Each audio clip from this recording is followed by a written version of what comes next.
My name is Claire Williams. I'm 29 years old. And the day they read my grandmother's will was the day I realized I wasn't family. I was a footnote. I sat at the far end of that long oak table, gripping the seam of my coat like it was the only thing keeping me grounded. They laughed when they heard my name, when they heard what I'd been left.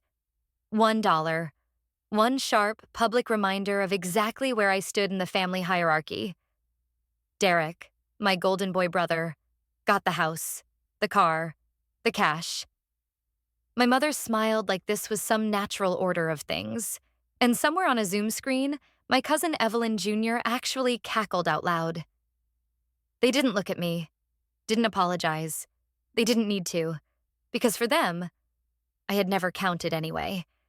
But what they didn't know, what not one of them suspected, was that 4 days later, I would sit alone in that same lawyer's office, open a sealed envelope with my name written in my grandmother's handwriting, and learn the truth. They gave me $1. She gave me everything. If you've ever been underestimated by your own family, or treated like an afterthought when you deserved more, stay with me. Because this story isn't just about money. It's about legacy, about silence, and about how one woman's quiet plan changed everything. Before I tell you how I went from being erased to holding the blueprint for a $4.2 million future, leave a comment below. Tell me where you're watching from, and hit like and subscribe. Because this story, you're going to want to hear it to the end. I sat at the far end of the long oak table, fingers curled tightly around the seam of my coat, my back just barely brushing the edge of the leather chair. The room smelled like furniture polish and lemon oil, and somewhere beneath that, the slow decay of forgotten paper. The blinds were half open, letting in a washed-out March sun that spilled across the mahogany, doing little to warm the icy hush that had settled after the introductions. Walter Green cleared his throat. I looked down at my shoes. Mom was seated closest to him, poised, perfect in her navy blazer. Dad slouched beside her, already scrolling on his phone. Derek, of course, had the seat right next to Walter. His cologne clung to the air, some woodsy designer scent that always made me think of closed doors and insider jokes. I recognized some of the relatives on the Zoom screen. Evelyn Jr. in San Diego with her signature oversized glasses. Uncle Ray in Phoenix sipping coffee like this was just another Monday. Their faces flickered with polite anticipation, pixelated empathy.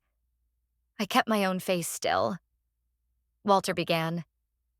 "To my beloved grandson, Derek Williams," he said, voice even but solemn.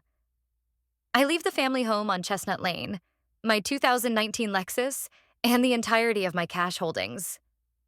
My ears rang, but I didn't move. "To Claire Elise Williams." He paused. My name cracked through the quiet like a snapped twig. "I leave the sum of $1 and my everlasting love." A second of stunned silence, and then a sharp cackle from the screen. Evelyn Jr. was laughing, loud, unfiltered. She leaned back, practically slapping her thigh. "Oh, come on," she wheezed. $1? Linda, my mother, reached out and rubbed Derek's hand gently, like this was a beautiful rite of passage. "She never needed much," she whispered, not even glancing my way. I felt it then. Not sadness, not even rage, but something quieter. Something more hollow. A recognition that the walls had always been there. I had just stopped noticing. I stood. Slowly, carefully. My legs didn't tremble, not outwardly. No one looked up. No one stopped me. I didn't say a word. Outside, the cold hit my cheeks like a slap. The parking lot shimmered with leftover ice, the edges of snowbanks gone gray and tired. I unlocked my car, slid into the driver's seat, and just sat there, breathing. The envelope was already crinkled from years of moving around in my purse. Inside was a card I'd found tucked inside Evelyn's baking journal, the last Christmas we spent together. 2 years ago. She had handed it to me when no one was looking. "Quiet girls carry louder truths." That was all it said. Her handwriting was elegant, unshaken, like she hadn't written it in secret while on morphine. I traced the words with my thumb. I had paid for Derek's master's degree. Every penny. When Mom said we needed to invest in the golden one, I gave them my savings from the tutoring jobs, from the assistant work I'd done evenings and weekends during college. Derek had never even said thank you. And yet here I was, left with $1. A symbolic crumb. I let out a short breath, almost a laugh. A year ago, this would have broken me. Now it clarified everything. They didn't look past me by accident. They did it because I made it easy. That night, I didn't sleep. I reorganized my closet, pulled out Evelyn's old recipe binder, filed my taxes, and rewired the broken lamp in the corner. I didn't cry. Not once. On the third day, it rained. I was sorting papers in the kitchen when the ringtone chimed. I wiped my hands and checked the screen. Walter Green. I hesitated, then picked up. "Claire," he said, voice lower than before. "Your grandmother. She left a second file." A pause. "For you, only. They gave me $1. She gave me everything." 4 days after the will reading, I found myself back in Walter Green's office. The same heavy oak door, the same scent of citrus and history. But this time, the waiting room was empty. No Zoom calls, no Derek, no condescending smiles from Linda. Just Walter, already standing by the door, holding it open. He gestured silently, then closed it behind me. The curtains were drawn. A floor lamp cast amber light across the bookshelves, softening the corners of the room. It was warmer today, but my hands still felt cold. "She told me this might happen," Walter said, voice steady, almost reverent. He moved to the safe embedded in the wall and turned the dial without needing to look. His fingers were sure. "She left instructions. If, and only if, you came alone." I didn't speak, just nodded. He handed me an envelope. Thick, ivory-colored. The handwriting across the front hit me like a whisper from the grave. For Claire. Alone. I sat down slowly, fingers brushing the seal. Walter gave me space, retreating to a nearby chair. I broke the flap open. Inside were 2 pages, folded neatly. No legal letterhead, no notarization. Just Evelyn's looping cursive, written in dark blue ink. My throat tightened. "My Claire, they gave you $1, didn't they? I'm sorry you had to sit through that circus.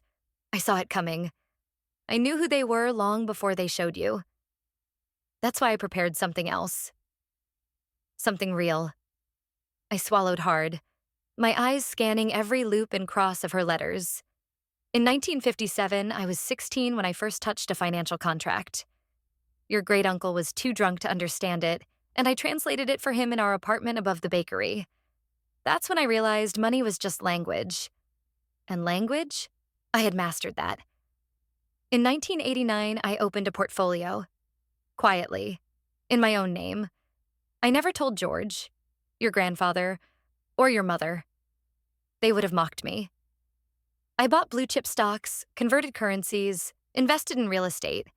I made mistakes. I learned. And I kept going.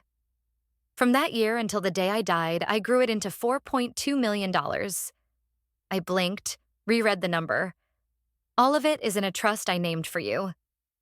The Evelyn Fund. You're the sole beneficiary and the trustee. Walter has the papers. I looked up. Walter met my gaze, eyes calm but not without sympathy. "She didn't want them to know," he said softly. "She said if they ever suspected, they'd find a way to take it." I returned to the letter, heart hammering. "Claire, they saw you as disposable. I saw you as durable. There's a difference. You endured. You held the family together in quiet ways. Paying for Derek's degree. Caring for me those last months. Listening when no one else did. This money is not a gift. It's a tool. Use it wisely. Don't let it make you loud. Loud people lose things." A breath caught in my throat. I remembered her whisper when I was 14, standing behind her at the stove while she stirred lemon custard. People who talk too loud about money often lose it. You don't owe them an explanation. You owe yourself a future. I folded the letter slowly. My hands were trembling now. Not from shock, but from something else. A growing sense that I had just been handed a weapon. Not a bomb, but a key. Walter stood. He handed me a second envelope, this one thicker, filled with legal forms and a USB drive. She was very specific. He repeated, "Only you. No copies, no traces in the primary will, and no action unless you asked." I nodded slowly. "I'm asking now," I said. He gave a single solemn nod. "No one else knows about this," he said. "It's yours. Every cent, every choice." And in that moment, I understood. Evelyn hadn't just left me money. She left me the means and the responsibility to decide what came next. She left me a fortune, yes, but what she really left me was a blueprint. The sky over Geneva was a pale wash of gray as I stepped out of the taxi, suitcase in one hand, the envelope from Walter in the other. The address matched, but there was no sign, no grand entrance. Just a thick wooden door tucked beneath a stone archway, almost too plain to notice. I pressed the buzzer. A voice crackled through. "Mademoiselle Claire Bennett?" "Yes," I replied. Click. The door eased open as if the city itself was exhaling. Inside, the air shifted. Dark wood panels lined the walls, thick carpet softened every step, and silence hummed like reverence. No glass, no marble. This wasn't a bank built to impress. It was one built to remember and forget. At the end of the hallway stood a man in a gray three-piece suit. Mid-60s, silver hair combed back with intention, expression unreadable. "Bienvenue," he said. "I am Vincent Leclerc, your grandmother's account manager." He extended his hand. It was warm, firm, but not forceful. He had the look of someone who'd read too many balance sheets and secrets alike. "I've worked with Madame Evelyn for 32 years. We walked together through a narrow corridor until we reached a discreet wooden door. No keypads, no cameras. Just an old-fashioned lock and a heavy iron handle. Inside was a private office, nothing modern. A large desk, a safe, a single photograph on the shelf. Evelyn, no older than 50, standing on a dock with a small leather bag and a wry smile. Her eyes looked amused, or determined, maybe both. Vincent sat down and gestured for me to do the same. "She began building the Evelyn Fund long before most women had bank accounts of their own," he said, unlocking a drawer and pulling out a thick leather binder. "She never spoke much, but she asked all the right questions. About compound interest, real estate in Lisbon, Vietnamese exports in the 1990s, things no one expected." I flipped through the binder. The numbers were meticulous. Investments in mutual funds, low-risk equities, and startup seed grants for women-led businesses. The fund had goals, clear, unwavering. Support for single mothers seeking housing. Microloans for women over 50 restarting careers. Grants for family caregivers of the elderly. She didn't just leave money. She built a machine. "There is $4.2 million in principal," Vincent said, "with over $600,000 in unallocated profits this year alone. You are the named trustee, beneficiary, and decision maker. It was always meant to be you." A tremor passed through me. I set the binder down. "She could have used it for herself," I whispered.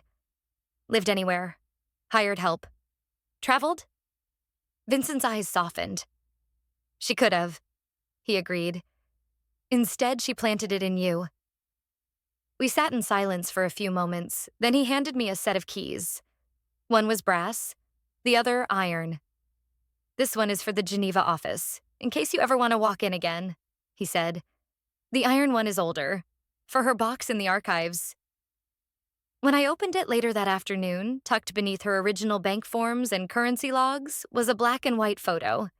Evelyn outside the bank, the same door I had just walked through. She held a bag in her hand and wore a scarf looped neatly at her throat. She wasn't smiling for the camera. She was smiling for herself. Back in the hotel room that night, I stared at the ceiling, fingers resting lightly on the photo. For the first time in weeks, the grief didn't feel raw. It felt purposeful. My phone buzzed. A new message. Linda. Derek's housewarming is this Saturday. Hope you'll come. No apologies, no explanations, but I didn't feel invisible anymore. And I wouldn't arrive empty-handed.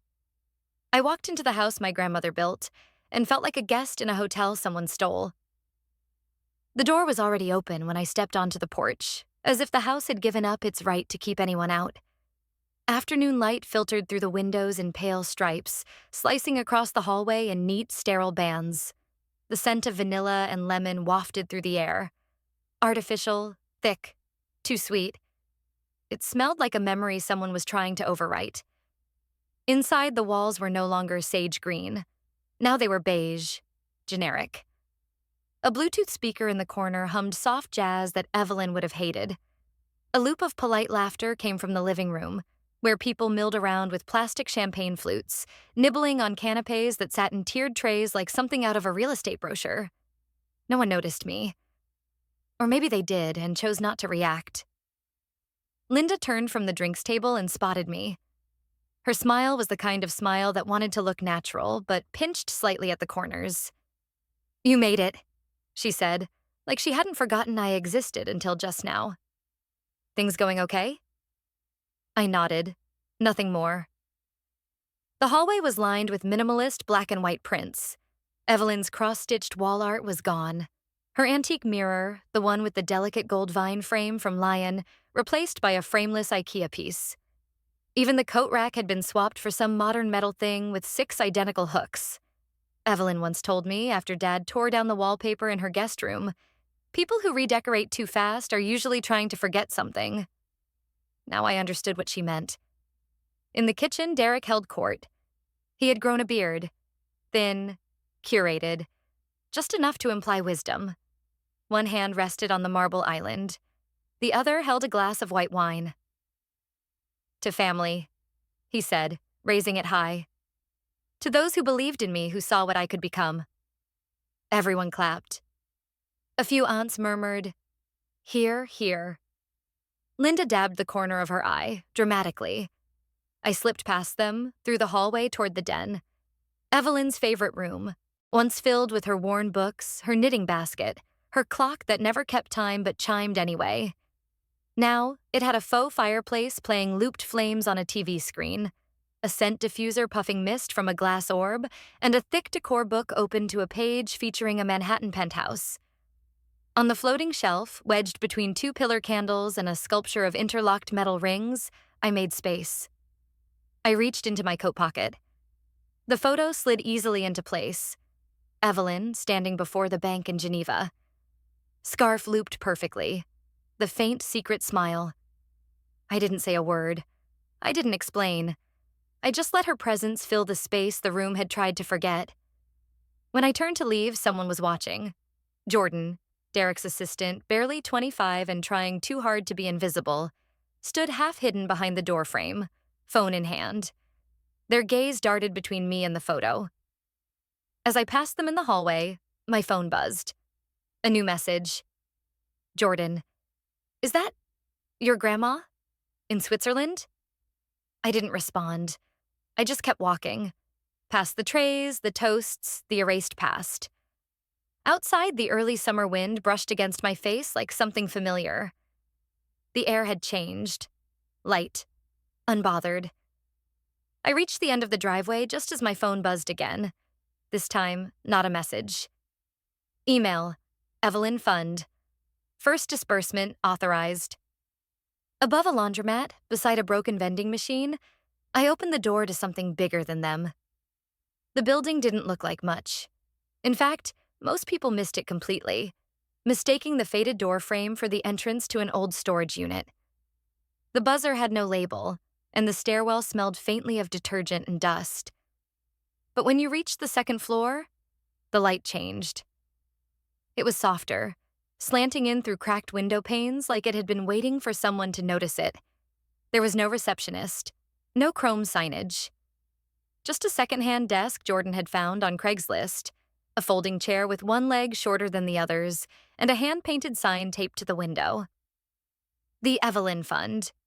Community office Jordan was already inside, sorting envelopes into color-coded folders. They had a rhythm now, systematic, but with enough improvisation to keep it human. Lorraine's coming in at 10. They said without looking up. Camille at 11:30. I told them we had muffins. I nodded. We have muffins? Bought them. From the gas station. They grinned. The first client of the day came through the door with a cautious knock. Lorraine wore her 61 years like a coat too heavy for spring. Widow, retired caregiver. Medical bills from a broken femur had stacked like bricks, each one a reminder of how little the system remembered women like her. She sat down stiffly, cradling her purse. I opened her file, pulling up the debt board Jordan had built. A spreadsheet, plain but sharp. Lines of numbers, red to green. We're not erasing anything, I told her gently, but we're going to slow it down and keep your car in the process. She blinked, hands tightening around the strap of her purse. No one's ever talked to me like that, she said. Later, Camille arrived with a toddler asleep on her shoulder and a quiet fierceness in her eyes. She looked like she'd had to be strong longer than anyone should. After her third question about minimum balances, I walked her through her first savings account, step by step. No one has ever taught me this, she whispered, in a way that didn't make me feel stupid. I just smiled. That's their failure, not yours. When they were gone and the room had grown still again, Jordan wiped down the desk with a damp cloth and paused. You never post about this, they said. Don't you want people to know what you're doing? I turned toward the window. Outside, a pigeon perched on the crooked dry cleaners sign, utterly undisturbed by the world spinning below it. They'll know, I said, just not in the way they're used to. At 2:15, Lorraine returned, unexpected. She held out a foil-wrapped loaf of banana bread, hands trembling slightly. I baked this last night, she said, and I didn't burn it, which is a miracle. And this... She tucked a folded piece of paper into my palm. You reminded me I'm still worth something. I waited until she left before opening it. Dear Claire, thank you for not talking down to me. Thank you for letting me talk like I wasn't broken. Thank you for remembering people like us. I slid the note into the drawer next to Evelyn's letter. Later that evening, I turned on the desk lamp and opened the internal tracking board, the spreadsheet that mapped every woman we'd helped, were helping, or were hoping to reach. A new name was waiting, Clara M. I stared at it for a moment, then smiled, quietly. They gave him a house. She gave me a mission. Evening settled gently across the windows of the small office, its light fractured through the frosted glass like lines of a poem no one had finished. The room hummed with a kind of soft order. Papers stacked, whiteboard filled with notes for the next quarter, and Evelyn's photo still tucked behind the desk lamp, smiling faintly, always watching.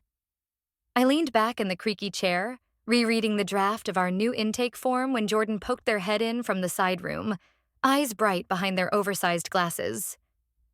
Just got an email, they said. Bridgewell Foundation wants to talk next week. They're interested. I raised an eyebrow. In what way?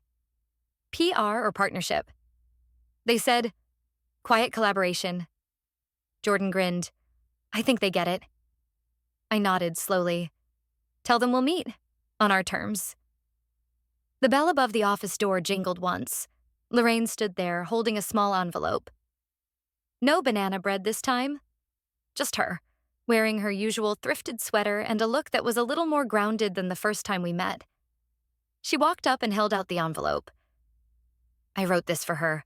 Not for the fund, not for you, though you made it possible. Just for Evelyn. I didn't know where else to leave it. I took it without a word and placed it gently into the drawer, beside Evelyn's original letter. A quiet archive no one else would ever read, but one I would protect as if it were gold. Before Lorraine turned to leave, she glanced around the room. "You've made something here," she said. "Something real." After she was gone, Jordan helped me hang a new print above the entryway. Just text, printed clean and bold across off-white linen. "Legacy doesn't need applause. Just people who remember." I stepped back and looked at it for a long time. The clock ticked past 6. Jordan was packing up when I walked to the door, ready to lock it for the night. I had already flipped the switch once, lights dimmed, computer asleep, when I heard it. A soft knock. Not urgent, just hesitant. I opened the door. An older woman stood there, gray cardigan wrapped around her like armor. She didn't quite meet my eyes. "I, she said, glancing behind her like she wasn't sure if she should be here. "Is this the place that helps women?" I wasn't sure. There's no sign. I smiled, stepping aside. "Yes," I said. "You found it." She stepped in, small and quiet, carrying nothing but her own history. I closed the door behind her. No fanfare, no music, no triumphant finale. Just silence. I crossed the room, turned off the last light, and locked the door. Evelyn's letter in my hand, warm from being held too long. It felt like she was still walking with me. I used to believe justice had a sound, that it would come with slamming doors, raised voices, and some grand scene where the wrongdoers would finally face the crowd, shamed and undone. But when the lawyer handed me a sealed envelope with my name written in my grandmother's hand and nothing else, I started to understand. Justice has no sound, at least not the kind you expect. It begins in silence. It grows in the quiet. The day I walked out of Walter Green's office with Evelyn's letter pressed against my chest, I felt nothing like victorious. I felt hollow. Angry. Afraid, even. Not because of the money. $4.2 million sounded like fiction. But because she had seen what no one else did. That scared me more than anything my parents ever said. She had seen me. Not the version they tolerated. Not the one who didn't need much. But the one who sacrificed, endured, and disappeared so others could thrive. She saw the ledger of quiet choices, tallied in private. And in return, she left me something not meant to elevate me above them, but to lift others who knew that same silence. When I walked into Derek's house, my grandmother's house, it wasn't the beige rugs or marble counters that struck me. It was the erasure. Every photo of Evelyn gone. Her garden tiles ripped up. Her teacups boxed and probably donated. They had gutted her memory to make space for their version of her. Ornamental, distant, useful in death. So I left something behind. One photo. One small act of defiance. Evelyn outside the Geneva bank, smiling like she knew this moment would come.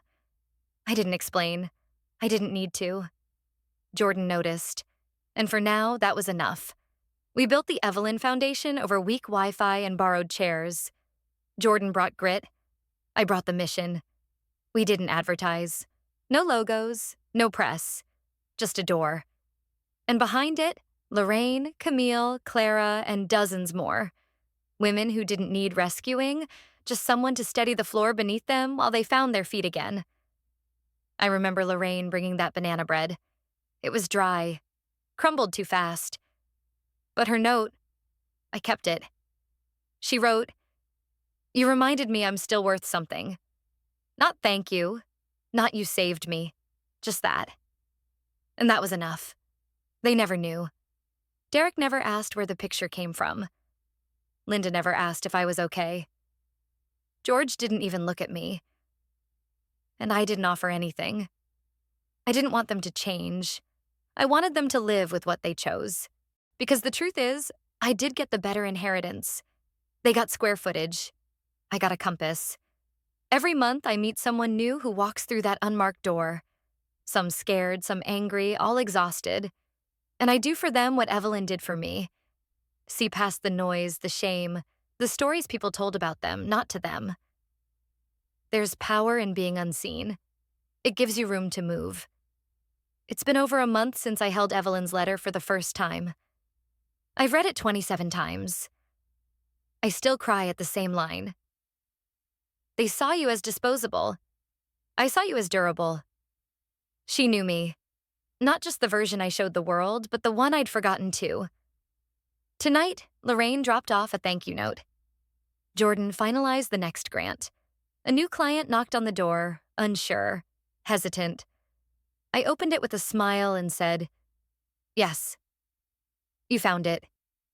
Just like Evelyn once found me." I turned off the lights, locked the door, and held her letter like it pulsed with something real. There was no applause, no fireworks, but there was peace. She was given $1 and a silence meant to erase her.